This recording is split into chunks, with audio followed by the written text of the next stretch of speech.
Talked to Chris Morgan a couple weeks ago, and he said pretty much the best part of writing these scripts each time is coming up with the Hobbs speak and the things for you and to do. Can you talk about the development of Hobbs and creating this character? I got to tell you, the character of Hobbs continues to be, and we've talked about him over the years now. It continues to be one of the most fun, challenges, and rewarding characters that I've ever played, because we continue to add these little layers to Hobbs, and we created a scenario in Fast Five where he comes in.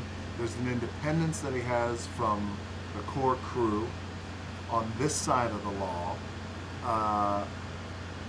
Hobbs says things in a certain way with a certain delivery, and he's talking trash, and he says, now the beauty of it is, so myself and Chris Morgan and our producing partner Hiram Garcia, I mean, the times that we're able to spend together and create the most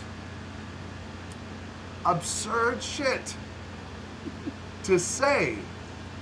But the key is, Hobbs has got to say it in a committed, profound way. Daddy's got to go to work. I mean, that shit is just, you can tell I'm getting excited now, I'm cussing. It's so, it's really so rewarding, I think, because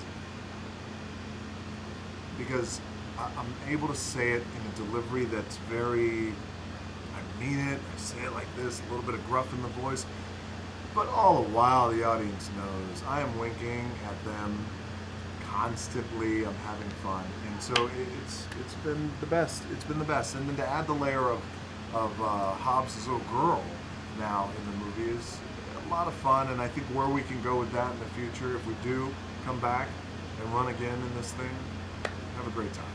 Boundless. It's boundless. We don't see an enormous amount of Hobbs in this film, but because he was shooting another movie. Yeah. Well, we don't have to talk about that part. He opens the movie in a very big way, and he certainly closes it in a very big way. Yes. Talk a little bit about the Hobbs-Shaw fight. Well, we had to. I had other commitments, unfortunately, at that time. So what we could fit in is what we see in the movie, where he opens the movie, he closes the movie. We all agreed, and we get together with the studio. It's like, how do we create a scenario in the beginning that's memorable and epic, and then how do we come back at the end that's memorable and epic? And you know, it's also one of the fun parts about the franchise. I think because of the independence that there is, we're able to come in. We're able to create that scenario at the end where he comes in, the mini guns, the whole thing. Nothing is safe.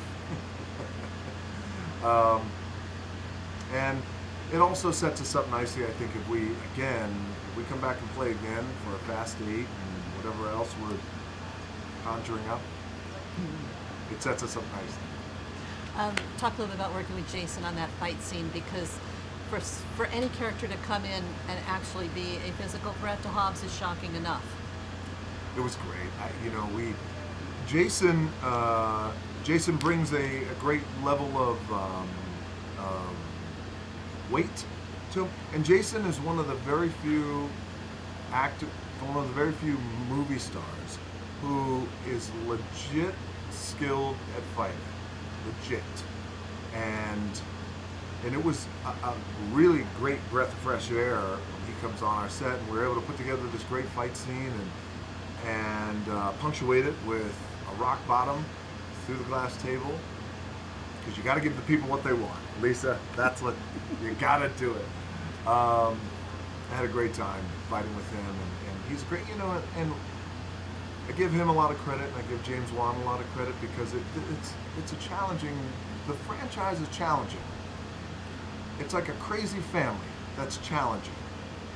And when you're new and you're coming in, but you're also the responsibility Jason had of carrying the movie on his back in terms of the main bad guy, that's a big deal. And you got all these other heroic figures on this side. He's carrying it on that side. Give him a lot of credit. I thought he did a great job. That rock bottom move blew up all over the internet like crazy. I know. Is that fun to be able to blend your past with your present? I love it. I love it. And fans have always said you should inject your wrestling moves, and I didn't want to blur the lines, but in this case, it was appropriate. And so when you're approaching, we're putting this fight scene together, and you want to punctuate. We know there's going to be a big explosion, and there's a 10-foot story that's, you're blowing out the building, the whole thing. So, I go to Jason and I say, hey, what if we, at the end, we punctuated with this move, with the rock bottom. It's never been seen before in cinema. Fans are going to go bananas over this thing. So it's at that moment where the star is at a crossroad. So if their ego is answering for them, then they say, I don't know, I don't think we should. It's your big finishing move. I don't want to be a part of that. Or you do what Jason did, which was, oh yeah, mate, yeah, give it to me. Put me through the table, glass table and everything, cut us up a little bit. He came with no ego. And then when you come to a fight scene like that, and a sequence like that with no ego, then you get magic. And that's what we had. And then you get Hobbs saving the day at the end. And He then is you the get- cavalry. That's another thing too. Yes, you bring the cavalry. Woman, I am the cavalry. I love it. I love it. I love the lines. I love the moment. He's picking. He's dragging a gun that was attached to a helicopter. For Christ's sake! Now I've been saying this all day. Fast 8. I'm calling Santa Claus. That's it. There's no other way to go. Me and Hobbs and Santa Claus. And I'm gonna put Vin on Rudolph. That's it.